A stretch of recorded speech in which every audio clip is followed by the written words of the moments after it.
go. We got the great Gladiator. We're still in two-wheel drive status, driving to this Takalaka Lake, but we're trying to see how far we're going to go on this 2021 Jeep Gladiator. Stock tires. See how far we can get on just two-wheel drive before we get stuck, before shifting into four high. But one advantage is that I disengaged the traction control.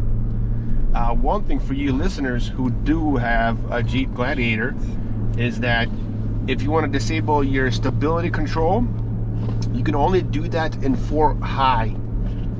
Four low automatically disables your stability control. So when you only switch to four high, you press and hold this button right here, your traction control, but you don't just press and release. That'll be your traction control. You'll still have the ABS and it won't let you drift. So if you want to drift and you want to get out into some really thick stuff, this is the way to do it. Here we go. The trick of the video. You press and hold this button and it will say stability control off.